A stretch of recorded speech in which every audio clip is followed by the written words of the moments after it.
آج پاکستان کی جو ہماری جو اس ملک کی جو زندگی ہے 75 سال کی، میں سمجھتا ہوں کہ یہ سب سے امپورٹنٹ سبجیکٹ ہے رول آف لا، قانون کی حکمرانی۔ اگر میرے سے کوئی پوچھے نا کہ وہ کون سی ایک چیز ہے جو ملک کو جس دلدل میں ہم دھستے جا رہے ہیں اس سے نکالے گا، وہ ہے رول آف لا۔ یہ لوگوں کو بڑی غلط فہمی ہے کہ جناب آپ اکنامکلی ایک دم ایشین ٹائیگر بن جائیں گے، آپ چائنا کی طرح ترقی کر سکتے ہیں، آپ لاہور کو پیرس بنا سکتے ہیں۔ یہ ہم نے ساری چیزیں سنی ہوئی ہیں۔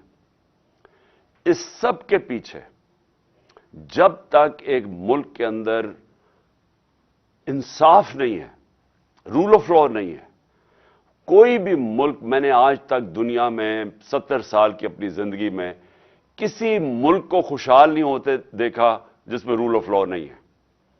اور میں نے کبھی ریسورسز کے باوجود، وسائل کے باوجود، میں نے کبھی کسی ملک، جس ملک کے اندر رول آف لا نہیں ہے، جتنی مرضی آپ وسائل آپ دے دیں، میں نے وہاں خوشحالی نہیں دیکھی۔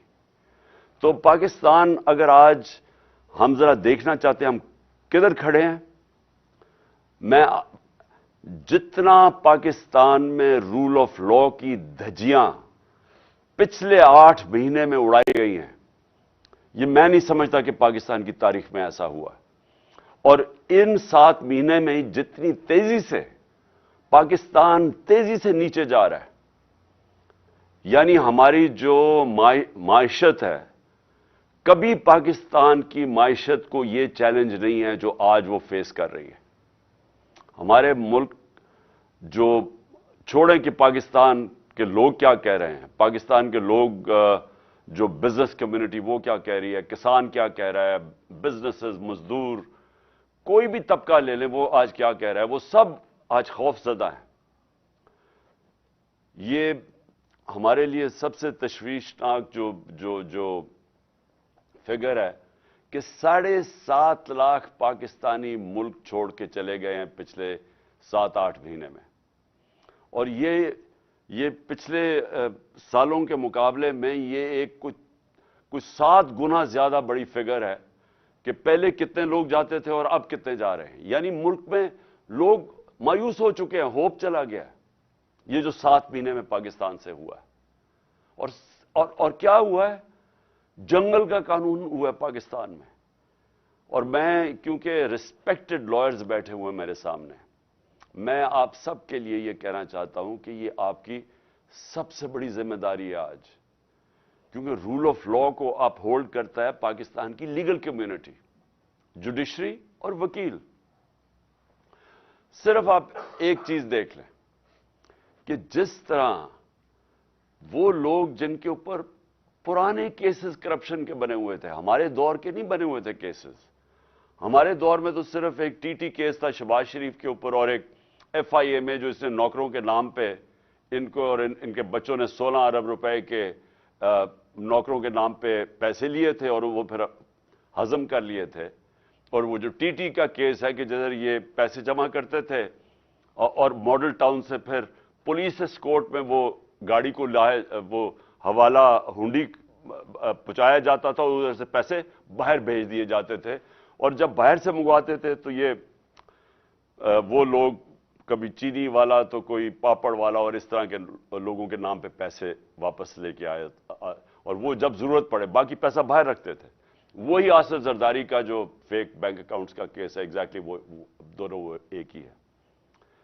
تو جو دیکھا گیا ہے کہ قانون ملک کے بدلے گئے، اسمبلی نے، نیشنل اسمبلی نے پہلے تو ایک رجیم چینج کروائی گئی ایک سازش کے تحت، اوپن مارکیٹ کے اندر منڈی لگی، الیکشن نہیں آکشن کی وجہ سے ایک آکشن ہوئی جس کے اندر لائلٹیز بدلی گئی، ہارس ٹریڈنگ ہوئی، گورنمنٹ گرائی گئی، اور اس کے بعد پہلا کام انہوں نے یہ کیا، اپنے کرپشن کے کیسز ختم کیے، اور پھر قانون ایسے بنائے گئے کہ ایک ایک بچا، جو ان کے بڑے کرپشن کے سٹالورٹس تھے وہ بچ گئے سارے، اور سارے آپ دیکھ رہے ہیں کہ باری باری